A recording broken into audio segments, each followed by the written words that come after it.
একদিন এক জঙ্গলে বাস করতেন এক রাজা। তার দুই সন্তান, একটি ছেলে যার নাম ছিল রাজু এবং একটি মেয়ে যার নাম ছিল মিনা।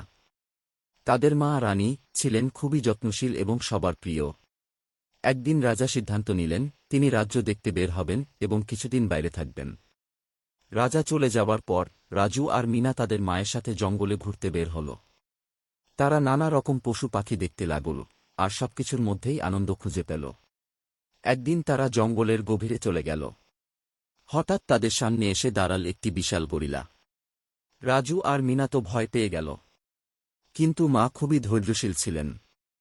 তিনি বাচ্চাদের বললেন, তোমরা ভয় পেও না, আমরা যদি শান্ত থাকি গরিলা আমাদের কিছু করবে না। তারা তিনজন খুবই শান্তভাবে দাঁড়িয়ে রইল। গরিলা তাদেরকে কিছুক্ষণ দেখল এবং তারপর হঠাৎ করেই গরিলা মায়ের দিকে ইশারা করল। মা বুঝতে পারলেন যে গরিলা কিছু বলতে চাইছে।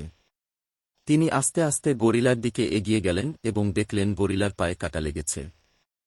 মা খুবই সাবধানে কাঁটাটা বের করে দিলেন। গরিলা তখন খুশিতে লাফাতে লাগল এবং মা ও তার সন্তানদের দিকে কৃতজ্ঞতার দৃষ্টিতে তাকিয়ে তাদের চলে যেতে দিল। এই ঘটনা থেকে রাজু আর মিনা শিখল যে বিপদে ধৈর্যশীল থাকতে হয় এবং সাহস নিয়ে কাজ করতে হয়। মা তাদের বললেন, জীবনের যে কোনো সমস্যায় ধৈর্য এবং ভালোবাসা দিয়ে সমাধান করা যায়। সেদিন সন্ধ্যায় রাজা যখন ফিরে এলেন, রাজু আর মিনা তার কাছে এই মজার এবং সাহসিকতার গল্প শুনিয়ে রাজাকে হাসিয়ে কুটোপাটি করে দিল। রাজাও খুবই গর্বিত হলেন তাদের সাহস এবং ধৈর্যের জন্য।